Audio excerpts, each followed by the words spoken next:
The following program is rated TVMA. This program may contain strong opinions, explicit language, and possible adult themes. The opinions expressed are not necessarily those of the Smoke Free Radio Network or its affiliates. This program is meant for mature adult audience. Viewer and listener discretion is advised. Hey folks, P. Basardo here, and you're listening to the Smoke Free Radio Network. That was interesting.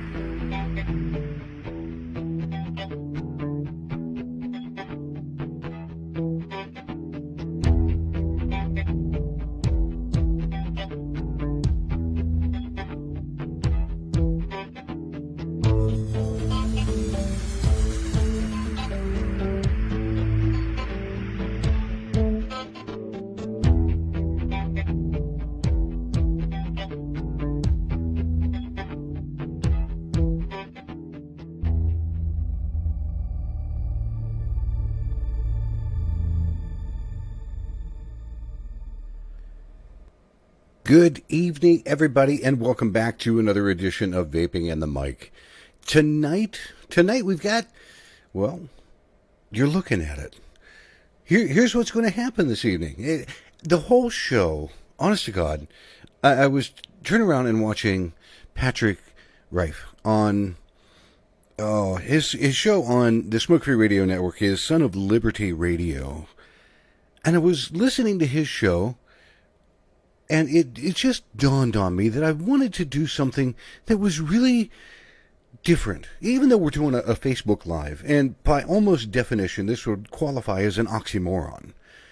I wanted to go back and look at a couple of things, but I wanted people just to listen tonight. So there's no video. This radio that you're looking at is primarily what you're going to see for most of the evening. It'll change color here or there, but that's going to be about it. But here's the thing. I almost entitled the entire show, vaping industry apathy and all kinds of other things, until I really started thinking about it. And it dawned on me that we're lacking something as an industry. We've all got it. I almost came within a hair of calling the show, believe it or not. They're hearing us, but they're not listening to us. And that made me spark a whole bunch of different things of what I was thinking. So, I got together with a group of other people through Facebook chats, through on the phone, through any means that I could connect with these folks. And I talked with them for a little while until I got to the point where I said, okay, now here's the thing. I want to record a couple of things from you. Now, I'm not going to mention these folks' names until we get all the way to the end of the show. Some of the voices you are going to recognize. Some of them you might not recognize right offhand. Okay? But when we get to the end of the show, trust me, it's all going to make an awful lot of sense. So as I was sitting here, and as I said earlier, give it your passion. Because we all talk about the statistics of things. We all talk about what is 95% safer, and we have lost some communication somewhere along the way with all of these people that we're trying to talk to. The smokers are hearing the same kind of thing, so that what we're saying might be falling on deaf ears. So instead of doing anything else, I turned around and I went, well, how can we get this changed? And we have to go back to our roots in order to do it. So, this evening, we are going to take a transition all the way back first. Our first stop, because I've got three things that I want you to listen to first. Our first stop, believe it or not, is where this entire problem began, even before this point in time, in 1949. But there was a gentleman that gave me this clip from 1949. This will probably blow your socks off. You know, if you were to follow a busy doctor as he makes his daily round of calls, you'd find yourself having a mighty busy time keeping up with him. Time out for many men of medicine usually means just long enough to enjoy a cigarette. And because they know what a pleasure it is to smoke a mild, good-tasting cigarette, they're particular about the brand they choose. In a repeated national survey, doctors in all branches of medicine, doctors in all parts of the country were asked, "What cigarette do you smoke, doctor?"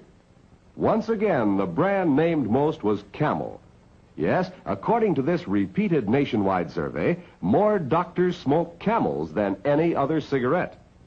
Why not change to Camels for the next 30 days and see what a difference it makes in your smoking enjoyment?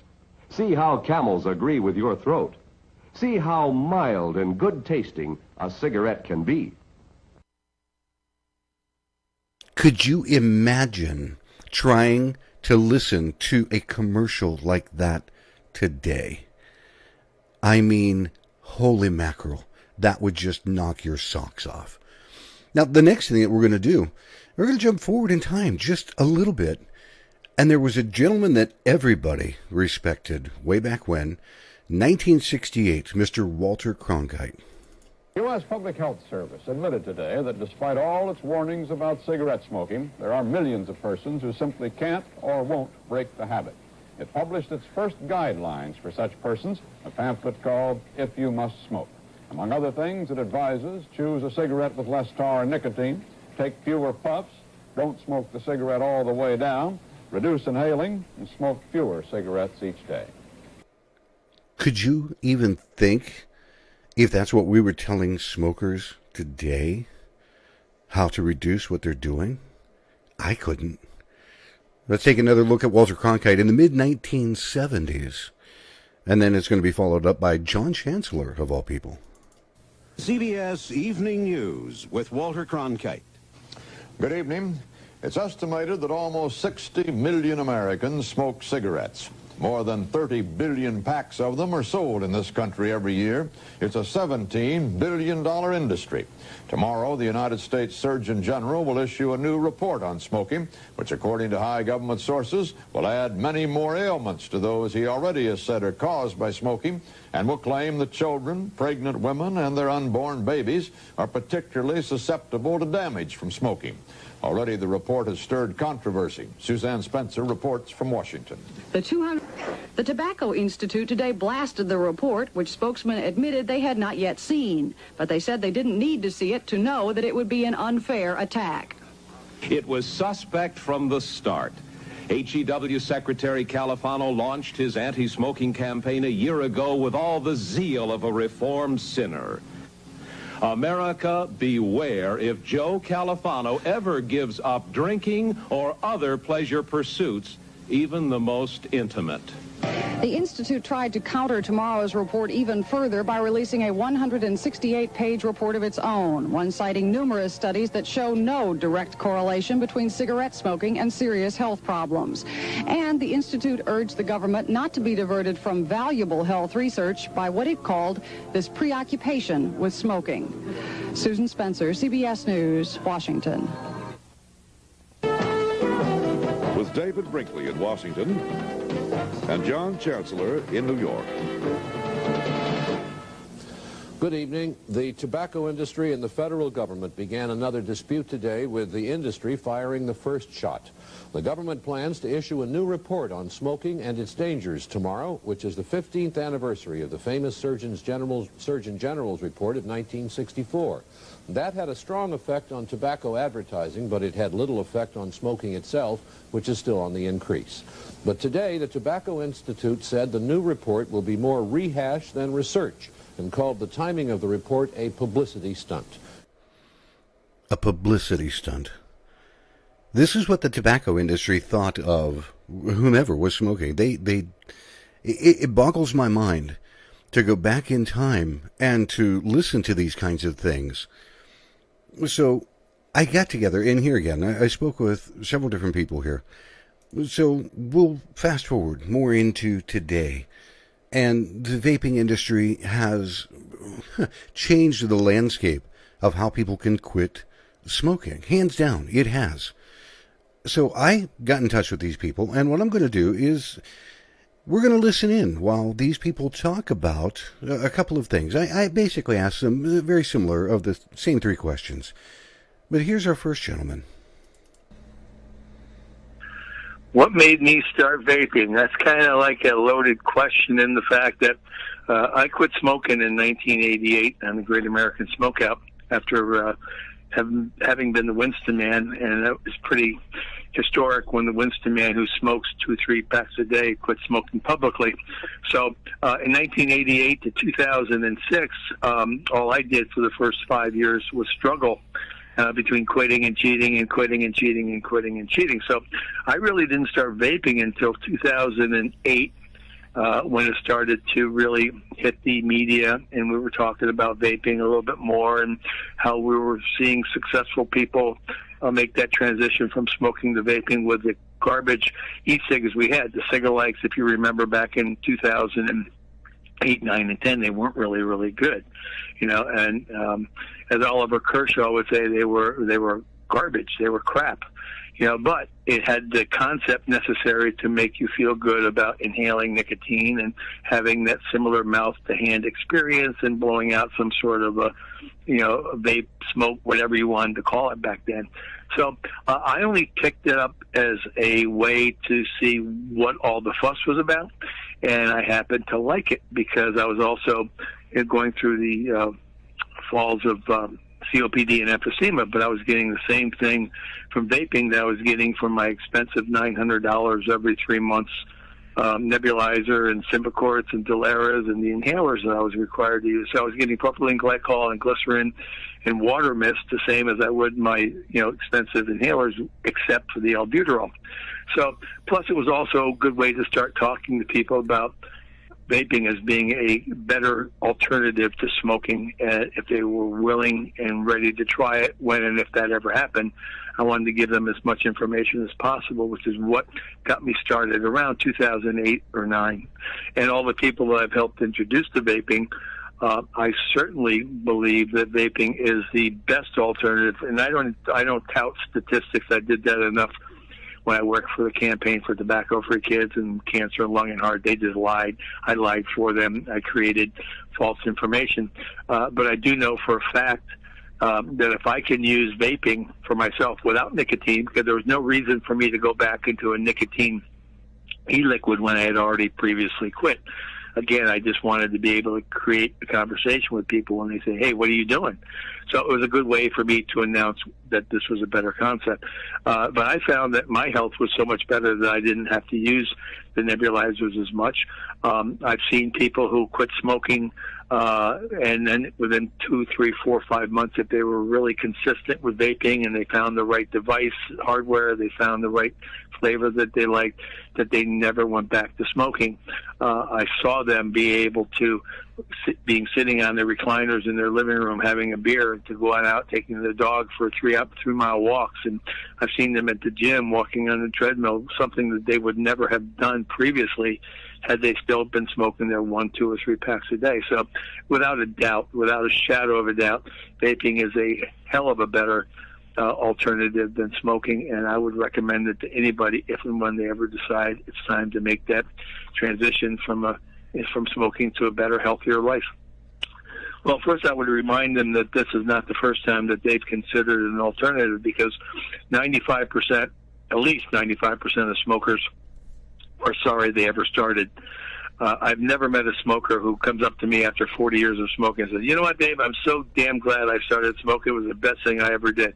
I've never, ever, ever heard that in my life. I have heard I will smoke till I go to my grave because nobody's going to tell me what to frickin' do with my life.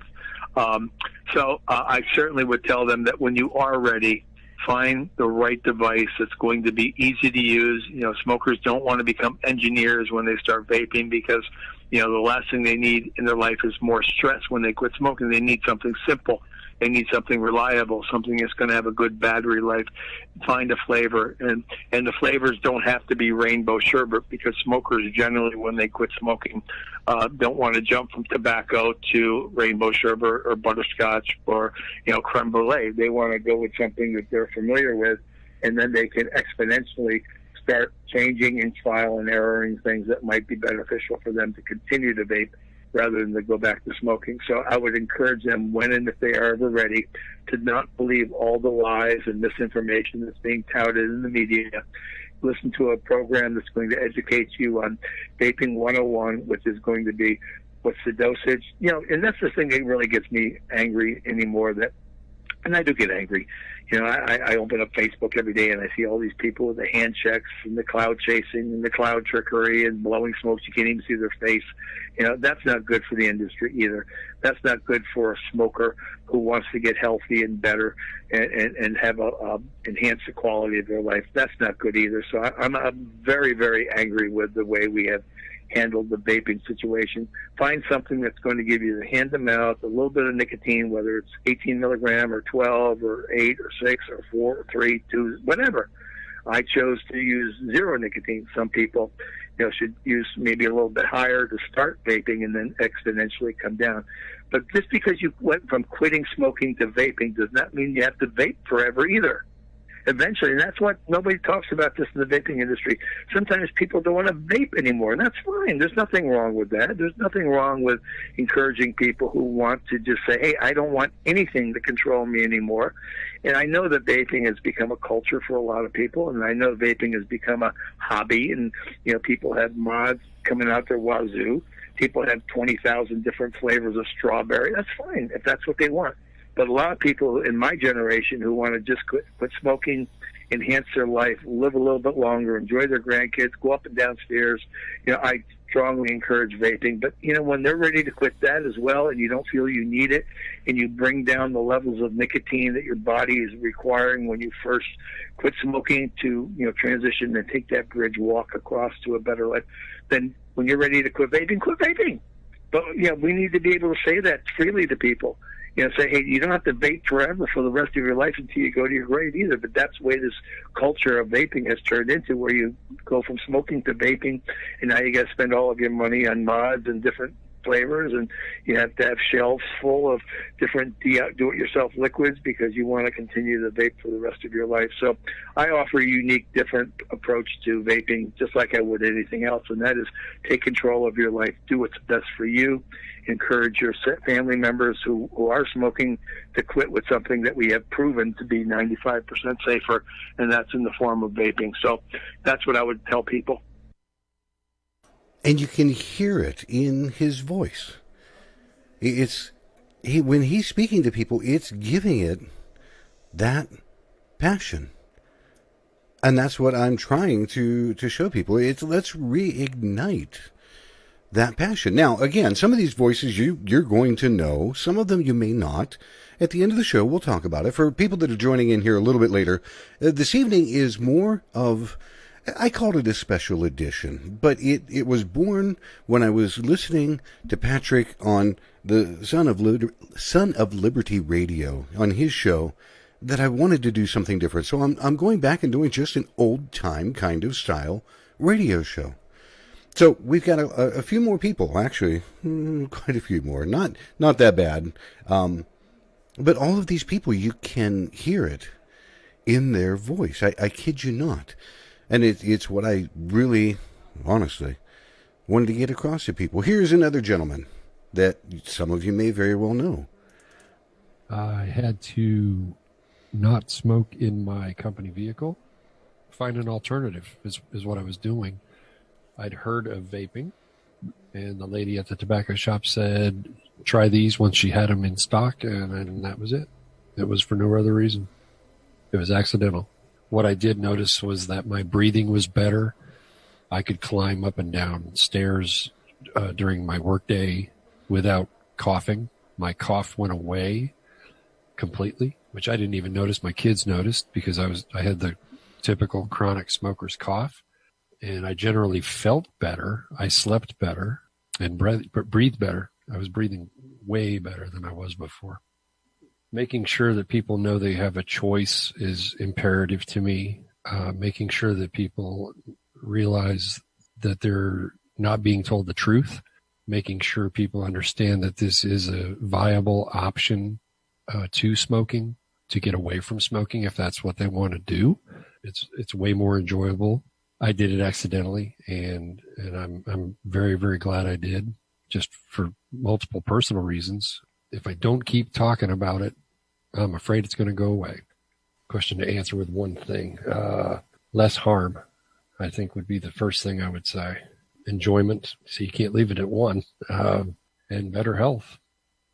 Their focus needs to be on the smoker first, and legislation, I guess, at the same time, where you're educating legislators before the health groups get to them with the lies and dispel the lies as fast as you can do so.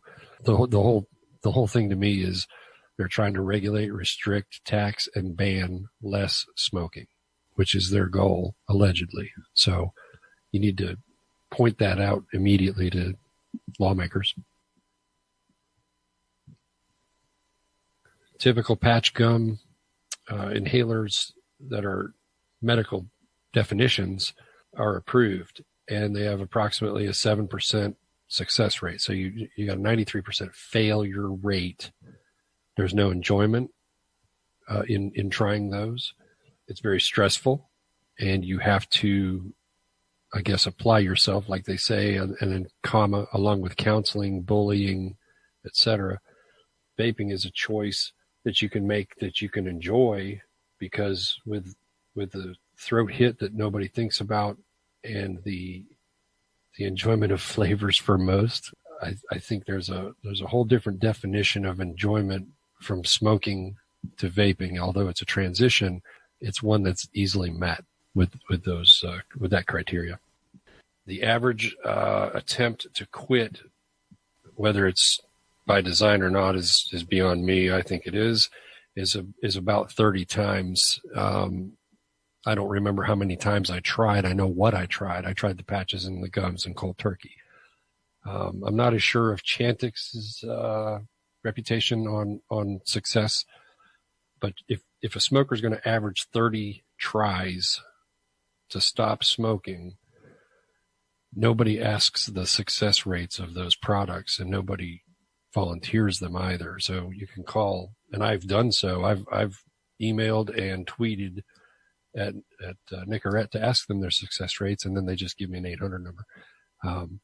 With vaping, it's anywhere from 75 to 85% success. There's a lot of dual use. At first, it's a transition. I suggest and recommend you do both, just to get your feet wet. And if one day you decide you don't want to smoke anymore, then that's up to you. Now, you got to know that I didn't lead any of these people into saying what they're saying. I just asked them a couple of basic questions, and just kind of edited some of it out, not much, things that were not pertinent or germane, but the very little editing. And these are the well-known people that we're talking to. And now, it's not just guys. There was another lady that I wholeheartedly wanted to get on the show, and she couldn't make it. There were 3 other guys that I wanted to, and all of us had scheduling conflicts, and it wound up that it couldn't happen. But this in particular lady, she just tickled my fancy a long time ago. I'm pretty sure, okay, so years ago, let's see, maybe about 7 or 8 years ago, I think I really actually decided to call myself a legitimate vapor, maybe 7 years ago, so I don't know, 8, because I was on and off for a little bit. Anyway, I was in college, and I was running late for class, and a paper was due. So I had to get this paper to my professor on time, or it was going to be an F. I had not very much time to get to class, so I was like, all right, I'm just going to run. I'm going to run across campus. It's going to be fine. Here we go. How really, really out of shape could I be? Well, let's see. I got to my building, and I thought I needed to call 911. I said, that's enough. That's it. I'm done. No more smoking. I was driving up the road one day, and I saw a sign for a vape shop. So I decided to go into this vape shop and just see what it was all about. So I walked in and walked out with a starter kit, a pen, like everybody else and their brother got when we first started vaping. And then about 2 or 3 weeks later, I was working at this vape shop. So ever since then, 7 years ago, I've been working behind a vape counter. I think that leads me into my next point is, why is it important to me? Why is vaping, even an important thing in my life. Have I made it a hobby? Yeah. Did I make it my daily job? Yes. But besides that, like smoking, everybody loved smoking when we all smoked. I loved smoking cigarettes. Getting in the car, a cup of coffee after dinner, drinking a beer, it's a social aspect. The whole bit, I loved smoking. But when you really dig deep and look at the risks and the health problems that surround smoking, it's pretty catastrophic. I think the more people that walk through the door that I can help to quit smoking really kind of gives you, I guess, the warm and fuzzies, if you want to call it that. But you're really helping maybe possibly, potentially save somebody's life. So I don't really take that very lightly. I've had people with, diagnosed throat cancer walk through the door and say, I need to quit smoking. I need to start vaping. Well, for them, it was almost too late. It's important because at the end of the day, if you really think about it, you can seriously save somebody's life. And I think that's really pretty cool. How did I feel when I first started vaping? Like an idiot. Seriously, like an idiot. I didn't know what I was doing. I used a bleached cotton ball, the first RDA I ever had. I had a big dripper on a 20-watt eye stick. I mean, seriously, like an idiot. And everybody's looking at you like you got clouds coming out your car. Vaping is not cool. It's gotten a little bit cooler, but there's still definitely this aura around vaping, this vibe, that we're a bunch of weirdos or whatever. I don't know. At the end of the day, I love it. It's what it is. I don't really care. But I will have to say this. Not everybody vapes, okay? And not everybody likes it. So if I have to say something, honestly, could you, and everybody that vapes, could you be a respectable vapor? Like, don't walk through Walmart vaping. Nobody walks through Walmart smoking a cigarette. You go into the restaurant and people make a big deal about vaping. Don't vape in there. People aren't allowed to smoke in there, and I know people are like, don't classify me as a smoker. Okay, at some point, get over yourself. You're still definitely ingesting something into your lungs, but be a respectable vapor, please, for the love of everything. We already look goofy enough sometimes. And then I think my last point you wanted me to hit on was kind of maybe how it felt the first time somebody maybe asked me or told me, not asked me, but told me that I helped them quit smoking, that they felt better, that I affected their life or whatever. And for me, going to work every day, the relationship that I create with my customers is super important to me, super important. They call me the hugger. Every time, you have a couple conversations with me before you leave, I'm coming around the counter to give you a hug. At this point, I think I could say that I helped quite a few people quit smoking. And sometimes you forget, and it's just a daily activity where you go to work, you sell some vape stuff, and you kind of forget about you're actually helping people quit, which I guess honestly sitting here, I can remember, and now I'm thinking about it, and it's seriously a really, really cool feeling. It's not about the money. It's not about the paycheck. It's not about, what juice is most popular. And I'm glad that people can make careers and businesses out of this, but just don't forget why you're doing it. Don't forget where you came from. If I could say one or two things, the one thing is definitely be a respectable vapor.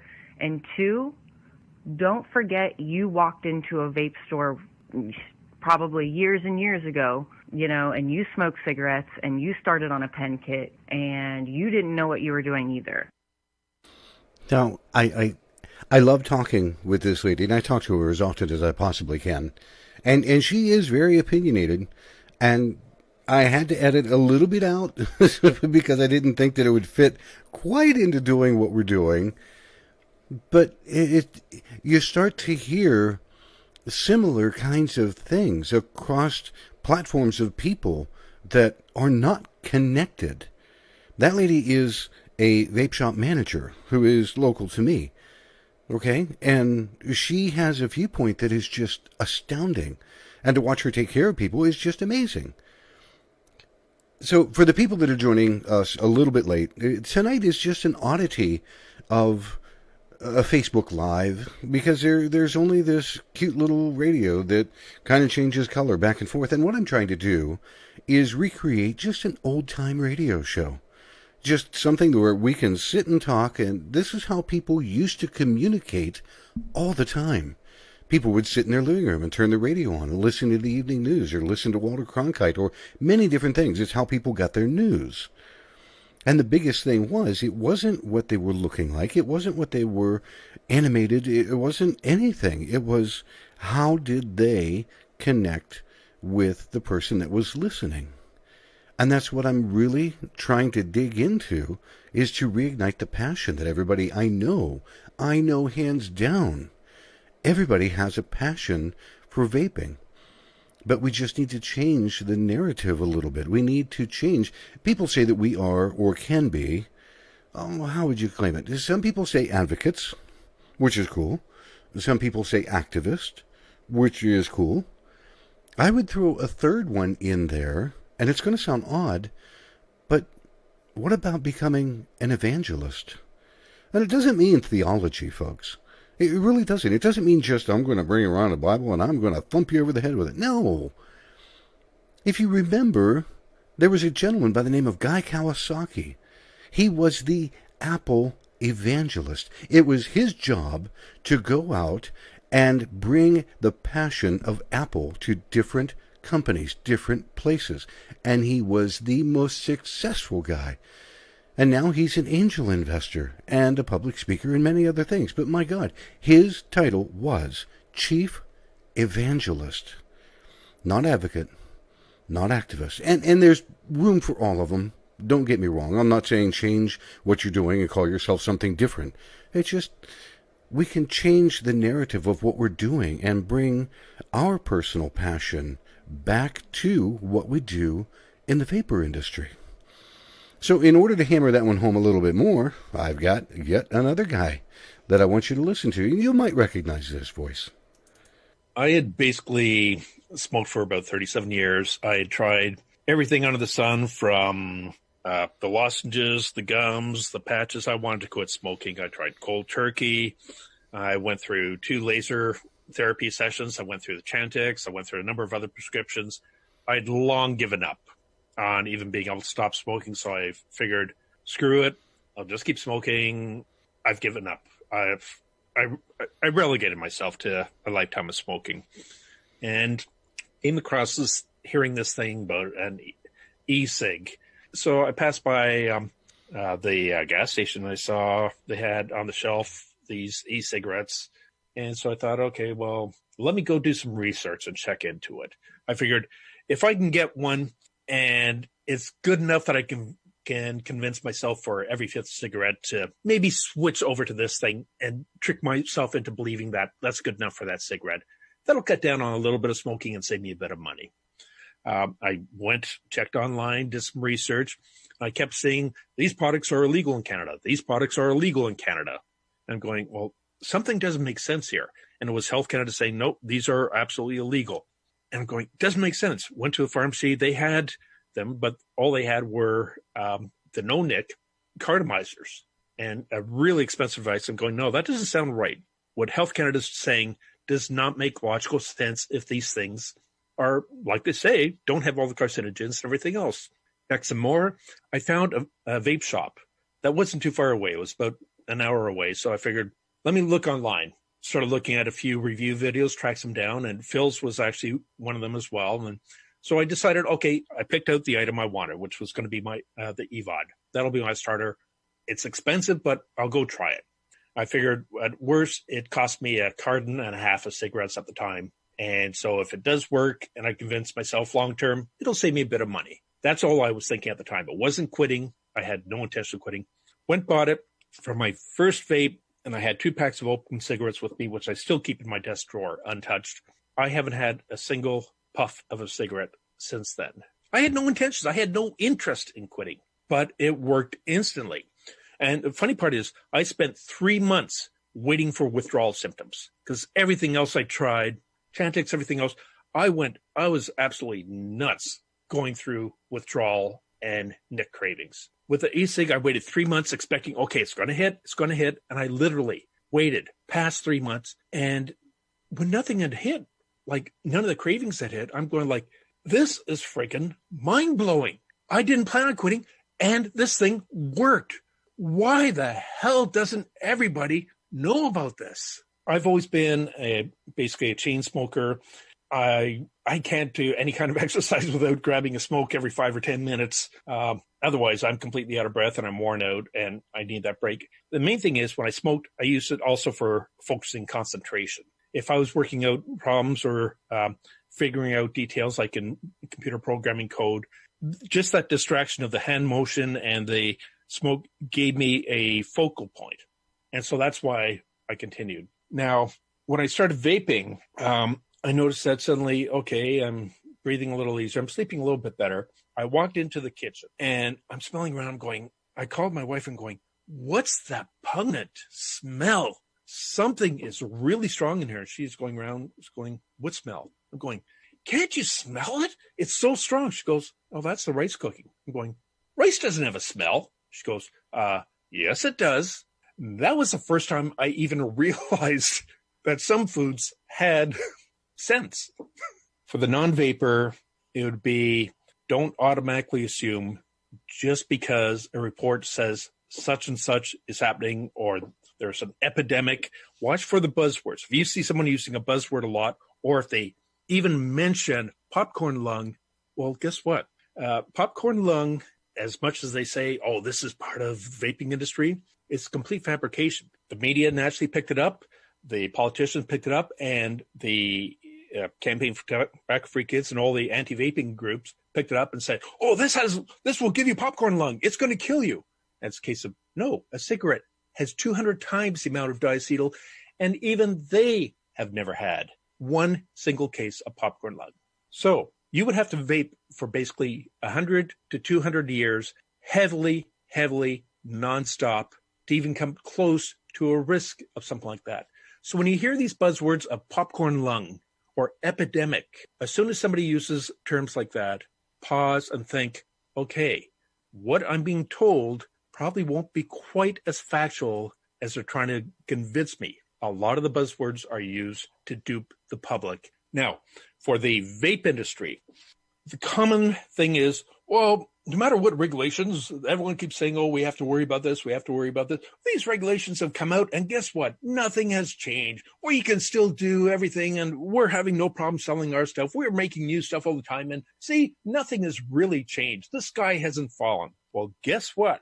If you have your house or any collateral such as that tied in, they can shut you down instantly, and they can confiscate that as part of the penalties and fines.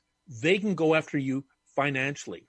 So when they go after you, don't be surprised if you're not only fined, but everything that you've made, all the stuff that you've been able to buy from it, all this lifestyle that you've been able to build up for yourself, they can come in and say, by the way, that's ours now. And I know that a lot of people, manufacturers that we all talk about, we all say this manufacturer, that manufacturer, they don't care because they think they're going to be able to escape it. And it's true. It's not going to be an escapable item. There's no way that it can be. Well, folks, we need to take just a moment and talk about our sponsors, because without our sponsors, the Smoke Free Radio Network could not exist, and we definitely couldn't do what we do. So we'll be right back.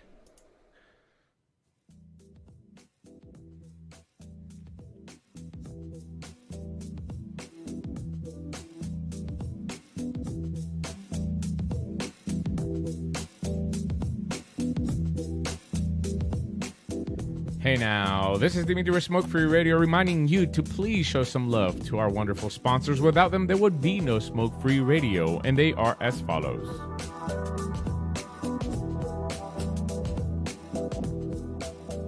All the way from Florida, Moon Mountain Vapor, with locations in Florida, and their liquid available for wholesale and retail, moonmountainvapor.com.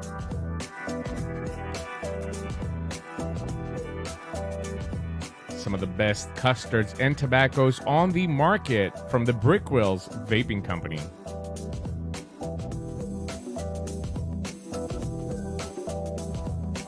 The lovely Shell with a vapor bar. Locations in Texas, Virginia, and West Virginia. And of course online at thevaporbar.com.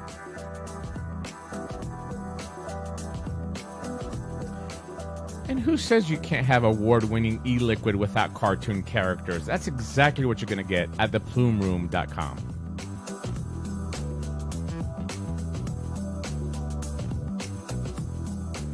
And finally, of course, the Vaping Advocate magazine that has generously provided the telephone lines for you to communicate with us. Thank you for your support.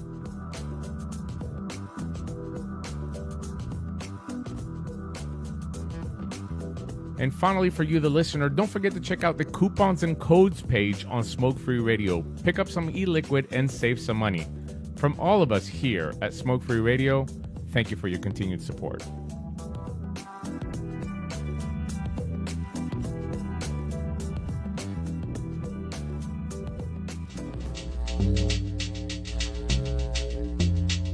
Hey folks, P. Basardo here, and you're listening to Vaping and the Mic with Mike Peterson.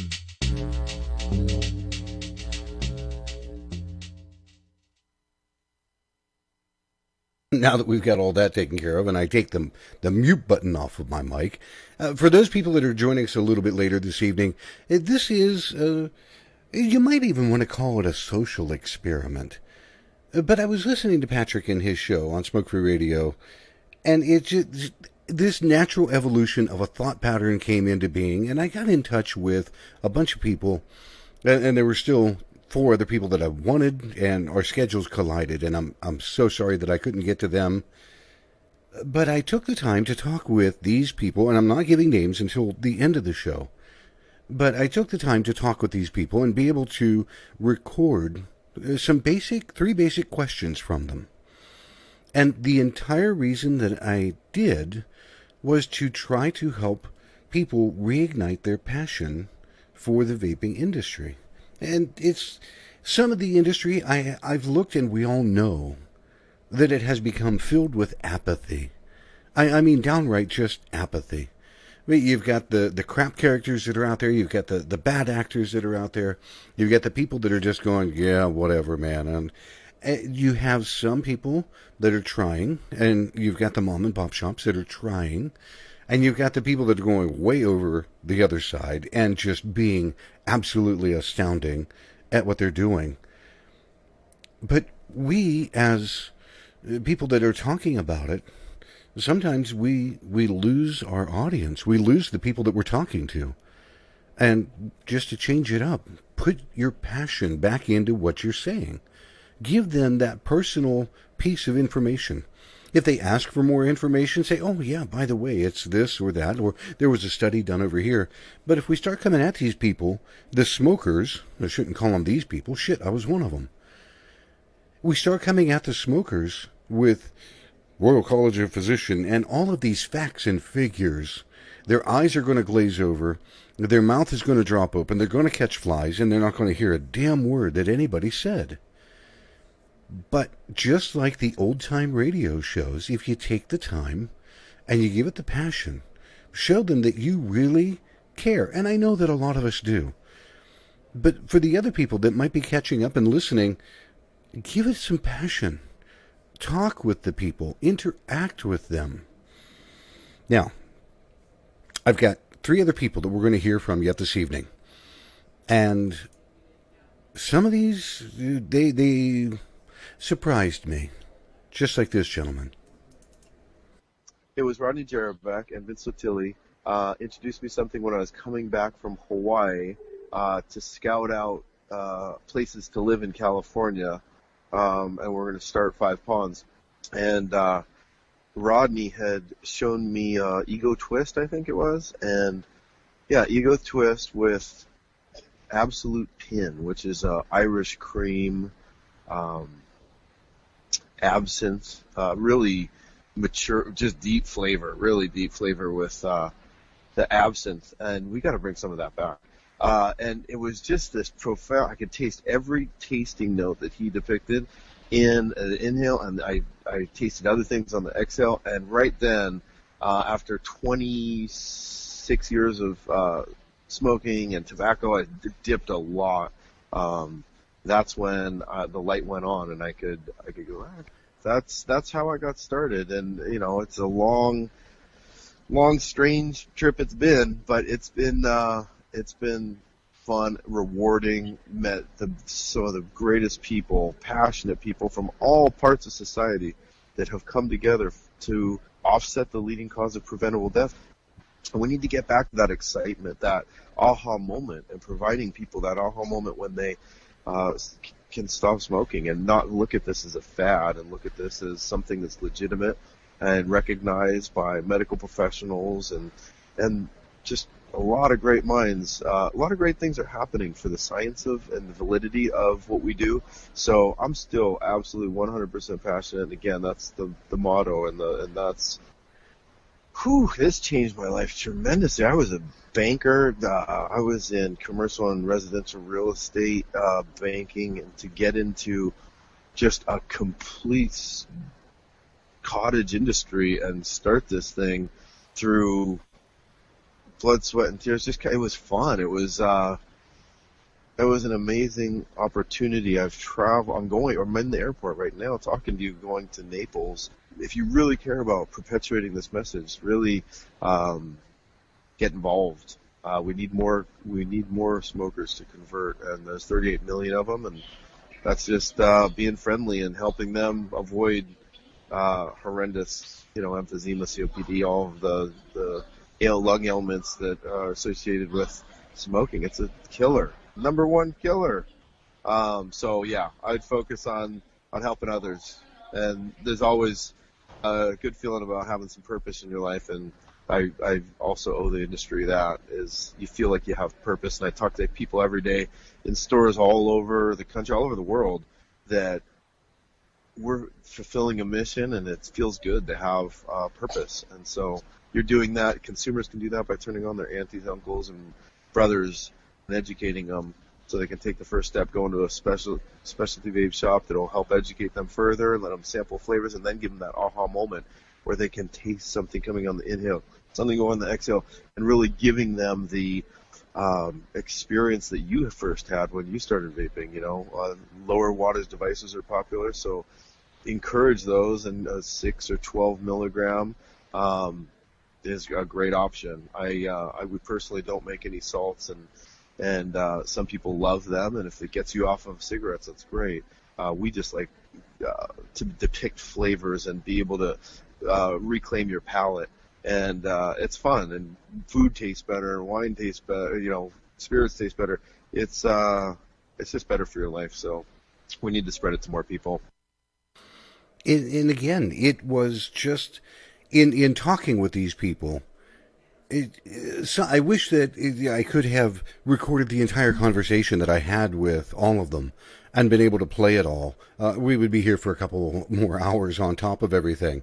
But the passion that these people have is inspiring.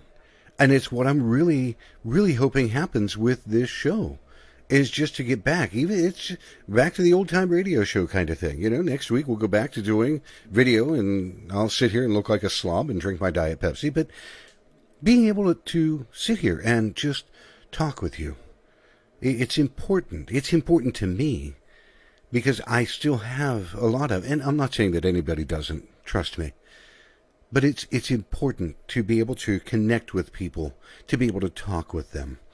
And this next gentleman, I'll tell you what, it very well known. He blew me away in the conversation that we had. Well, let's see. In the beginning, before Local Vape ever opened their store, I actually purchased a Pravari and a tank, and actually a buddy of mine, Ben, wanted to quit smoking. We were both smokers, and he said, hey, I'm going to go get an electronic cigarette. And I'm like, I'm not wasting my money on that. Right? That's ridiculous. And he said, come on, do it with me. I'll buy you one. So we went over to Sky and Erica's house because they were getting ready to open the store, and they had all the stock in this guest bedroom. So we actually got Pravaris and tanks and cartomizers. And the first juice I got was Subblock 4, the standard, which was a citrus creme brulee. And I used to make such a mess trying to fill those things. I must have wore the staff out at Local Vape, right? Making such a mess on top of their counter, and they showed me how to use the rubber tips with the cartomizer to actually pull the juice in, and they were fantastic. And so I started using a Pravari when I was at work because I didn't want to smell like cigarettes. And, I was the executive vice president for a company called Greenlight Financial Services, which is a big mortgage broker here in California, based out of Irvine. And I was working there, and then we went through a transition where we were bought out by a company called Nation Star out of Texas, and they did away with my position. And so a buddy of mine, Andrew Birnbaum, said, hey, while you're not doing anything, why don't you come help me with this company called Space Jam Juice? And I laughed out loud, and because I was executive vice president, program director for Greenlight, and I was doing all these charities, I'm on all these boards. And I'm like, you want me to come to work for a company called Space Jam Juice? Are you kidding me right now? And actually, the French wasn't quite so nice, but that's the one I can say. And so he said, yeah. He said, well, just come over and meet with him. So I went and met with Mike Crawford and Aaron Peterson, just two super, super nice guys. And, there was a lead for a guy out of Tennessee that came across Facebook, because back then we used to do business on Facebook. And I called the guy, and we started talking about the Tennessee Titans and the Vols, because I lived in Tennessee for about 6 years and used to sing country music over there. And, so we started talking, and I made the sell to this guy. And the guy was so happy that we were talking on the phone. And that's how I got into the vapor industry. And my two sons, Josh and Kenny, also worked at Greenlight, and they got downsized. So we all went over. We were making literally phone calls off of the pool table in Andrew's bonus room, and we were shipping the product. We'd have to take it from the lab, because the lab was so small. We'd have to put it in a vehicle, take it over to Andrew's garage, and then take it over to FedEx to ship it out. Well, I think getting off combustible tobacco is probably one of the greatest gifts ever in history. Not being tied to a cigarette, right? Not needing to go out, and especially in California, which was the first state to ever do a Clean City Act where you couldn't even smoke in public in the city, and they had started banning it and all these things. In California, they really stubbed their nose up at you if you smoke combustible tobacco. And, people, the reason for getting the electronic cigarettes, because you could vape indoors, you could do all these fantastic things. And so getting off combustible tobacco would be the number one blessing in life, right? It's the hardest thing to actually give up, according to anybody that you talk to, that quitting combustible tobacco is harder than heroin. What a thing to be compared to, right? And so I think that's one of the greatest things, is not being tied to combustible tobacco, not smelling, like a cigarette in an ashtray. And, as a smoker, you don't recognize it, but everybody around you knows, because they can just smell it. And it's so bad, because us as vapors today, when someone smokes and they get in the car, or you're coming up and they're talking to you and they smell like that cigarette, we think those same things that people used to think about us, right? Where we see, there are bigger companies that are having products, and, they give us a black eye in the industry. And truthfully, all we want to do is to help the 42, 43, depending on which statistic you listen to, millions of people that are still smoking combustible tobacco. They need to have the same opportunity we've had to give that up. And, seeing people fight for that, and seeing people that are in the industry that are just for a cash grab, kudos to those people that are doing it because they want the betterment of people's lives. And, what an amazing thing to be a part of. This will go down in history as one of the inventions that changed the way the world used nicotine. Well, I would tell the non-smoker to encourage the people that are in their life that are using combustible tobacco to make a switch to a potentially 95% safer product. If they're a non-smoker, never pick up cigarettes, and don't pick up any type of vaping product. Either one, because you should never put anything in your lungs if you don't need it. If you're not addicted to nicotine, then you don't need to start. That would be my first thing that I would say. The people around them that are involved in their lives, they need to get them to make that switch. I don't know about anybody else, but I did the patches, I did the gum, I did chanting, I did all of those things, and they didn't work for me. That vapor products have been proven to be at least 95% safer. In the pathway for people to get off of combustible tobacco. A lot of people have quit smoking and vaping as a result. And it was something that satisfied them and allowed them to get off of it. So encourage people that in your life to choose this option, because we know for 9 million people that have switched to vaping and either continue to vape or have quit smoking and vaping altogether. You've got to be able to make that switch. Your loved ones are going to like the way you smell better. They're going to like the way that you're not as winded, and all of these things that are going to help you. And if you want your loved ones, if you're a non-smoker and you want your loved ones around longer, and you don't want them to smell bad when they get in your car, so maybe they smell like a fresh baked cookie. Woo! It's a win. And as far as somebody who's in the vapor industry, be responsible for the products you sell, for the products you use, and the products you purchase. If you want vaping to continue, then what you need to do is to support those companies and those brands that are appropriate, that are going to allow us to be able to move forward and not give us that black eye when we meet with the FDA. But if you have nomenclature that could appeal to children or could look like a product that they're used to, stop manufacturing that product. And if the manufacturer won't, the store needs not to buy that product. At a store level, it needs to stop. And consumers, if you want to buy that type of product, you're only hurting the vapor industry in the long run, because the longer you buy that product, you're telling them it's okay to sell it, and the FDA is saying it's not. And it hurts our industry as a whole. And we have got to determine whether or not we want longevity in this industry, that we want to see vapor products, and we want to see those 43 million smokers have the same opportunity we do. And we're choking ourselves. We're scuttling our own boat by purchasing those products, having those products available for sale. And the worst part is, if people aren't involved in an advocacy group, if they're not in an advocacy group in their state, if there's one available, or a national group, you need to ask them why. Ask them to support the industry that you're supporting, or don't buy their products. We need to come together as a community, as a group, like we did when we first started in this industry, when we were all excited to see everybody, when we weren't concerned about all the other juice lines. Now's the time when we have to make a stand. And the unfortunate reality is too many people in the vapor industry aren't paying attention as manufacturers to see those signs. They want to blame everybody else. Well, it's them, it's this, it's big tobacco, it's pharma. It's us. It's us. We've got to stop selling those brands. We've got to stop purchasing them. We've got to stop manufacturing them. And we need to take responsibility and stop blaming other people. There was a lot more to that conversation. And again, it didn't fit quite what we were looking to do this evening, but the passion that guy has is just unreal. Now, we've got one more to round out our evening. Now, I spoke with this gentleman, chatted with him, and I asked him, would you be willing? And he was going to. I said, wait a minute. You did a clip on another show. Can I use that audio? And I played it for him, and he goes, absolutely. Because you want to talk about passion. You want to talk about somebody. This guy, I saved him kind of for last for our social experiment, our old-time radio kind of show here tonight. I saved him for the very last because when I heard it the very first time, it blew my socks off.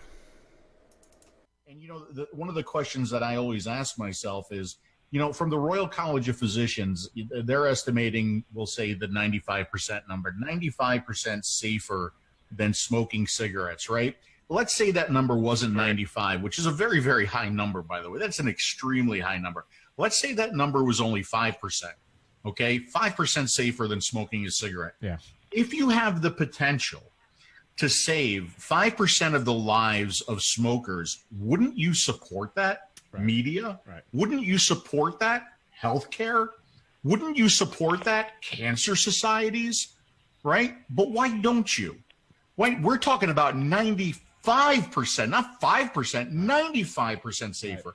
Why is this not being supported? Why are we finding obstacles and roadblocks every step of the way? And you know what it keeps coming down to? In my mind, everything? Money. Absolutely. All about money. They don't give a shit about your health, public health. They don't care. What they care about is continuing to make money via taxes and via health care. Okay? Because keeping people sick, not curing people, and treating people and keeping them sick is big, big money. Imagine if cancer were to be cured right now. Right now, I have in this bottle right here the cure to cancer.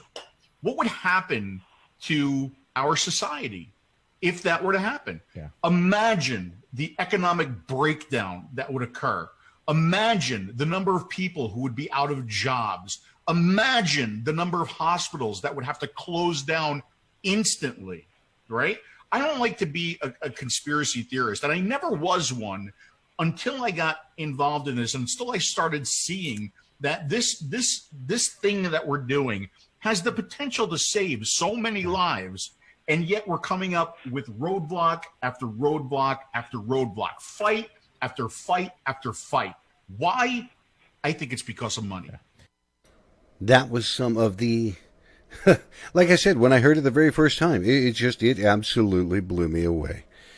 So for everybody that was joining in, I appreciate it. I had fun. And again, this was inspired by Patrick and listening to his show. I wanted to do an old time radio show instead of doing, the standard video kind of thing that I had been doing.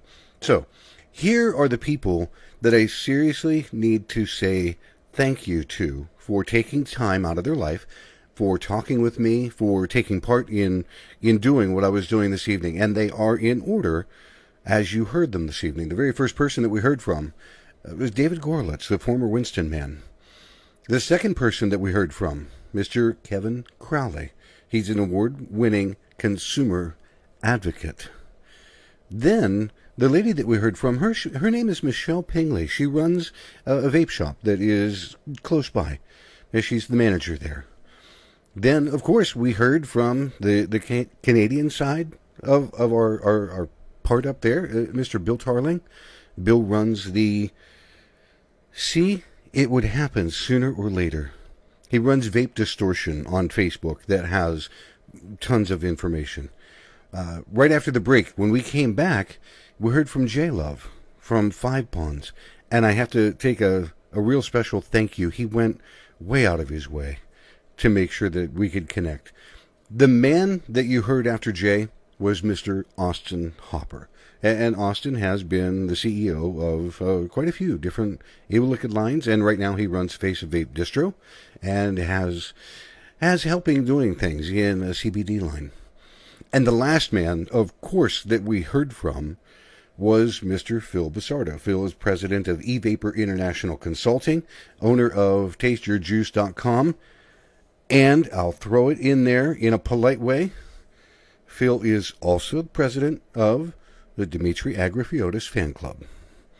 So, everybody, hey, I appreciate your taking time to join me this evening. I hope that it was inspirational. I hope that it gave you that little bit of a boost to continue doing what we do, because it is so important in all aspects. Advocating, activism, if you're going to be an evangelist, going out and talking to people, give it your passion. Until next week, everybody, I will see you again. I hope you have a great weekend.